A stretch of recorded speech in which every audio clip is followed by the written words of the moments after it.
Physician assistants are an essential part of the modern healthcare team. They're versatile healthcare providers that work across all medical specialties and in all healthcare settings. Physician assistants help to improve the access and the quality of care for everyone. As a physician assistant, we are up to date on the latest medical technologies. We can order MRIs and CAT scans. What is unique about a physician assistant, though, while we can order all the same tests as the doctor, our schedules are generally a little bit lighter than the doctor's.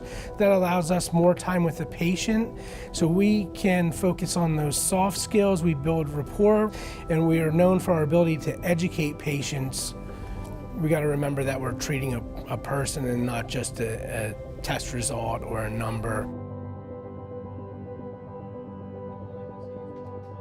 Most physician assistant programs consist of a classroom component where students learn theory and technique. The classroom work is followed by clinical rotations in the field, where students rotate through a variety of specialties. And we have a long tradition of community involvement.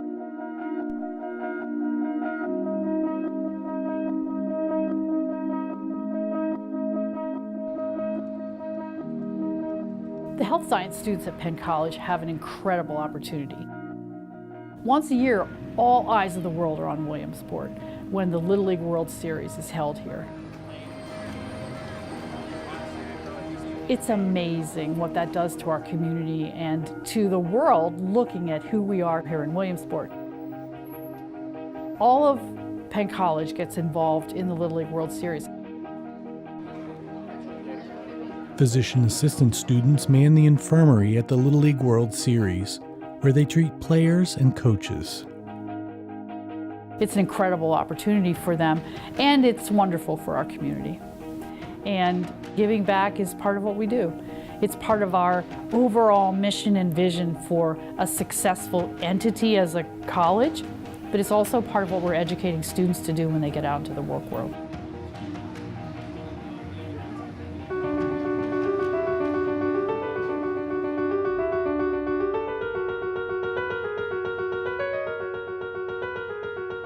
The data shows that we spend a tremendous amount of time in our workplace, doing whatever our job or our career is. If you don't find satisfaction in that, then you're going to have a hard time. If you get up every day and dread going to work, then your work product will show it, your colleagues will know it, the public you interact with will know it. No matter how good an actor you are, you cannot hide that. When you are trying to identify what brings you happiness, what can you find passion in, that's the area you need to think about when you're choosing a career. Too often people say, I want X career because it's going to give me more money, or I want Y career because it's Fridays off, or I want Z career because it's easy and fast and I can get a quick credential and get out into the work world. That will be fine for a job. That will not be fine for a career. When I talk to young people today about their career path, I go back to something I learned from my parents. You need to do each job that you have with everything that you have. Don't just do what's on your job description, because you don't know what tomorrow's job description will be.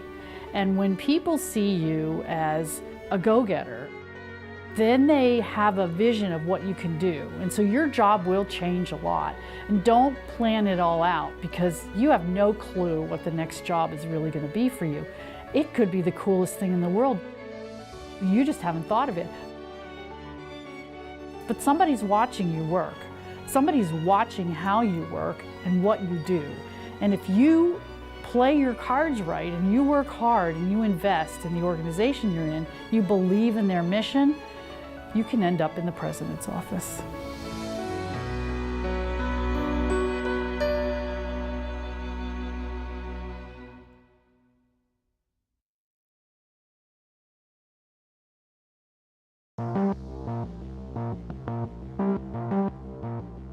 If we're always coming to work stressed, and if we're always coming to work with a racing heart and with tense muscles, how are we going to do our best work? We're not going to produce well.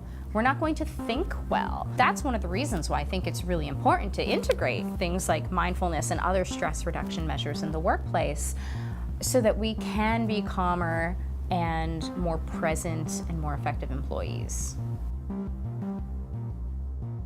When I was a college student myself, studying communication, I ended up having a lot of anxiety. How did I overcome my anxiety? Mindfulness was a key piece. Being fully present to the moment enhances our ability to make good decisions.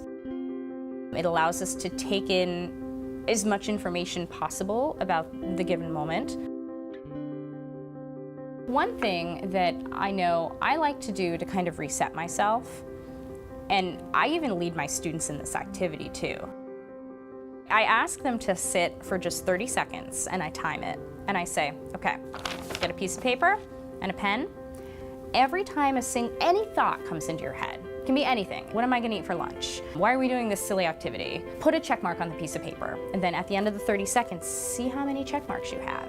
And that's, I think, one of the best ways for a beginner to come to understand the idea of what it means to be present in the moment, to be aware of the thoughts that are constantly going in and out of our heads.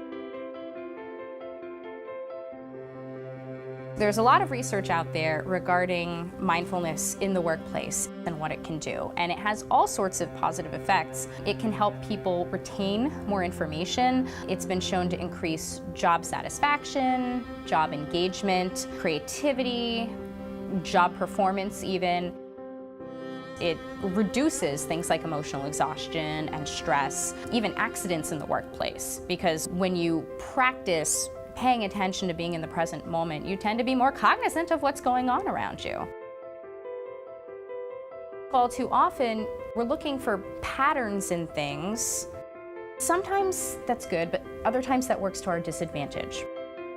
We'll see a patient presenting what we think is a certain disease or diagnosis, but if we're not paying good attention to what's actually going on in that moment, we might be making some very big mistakes.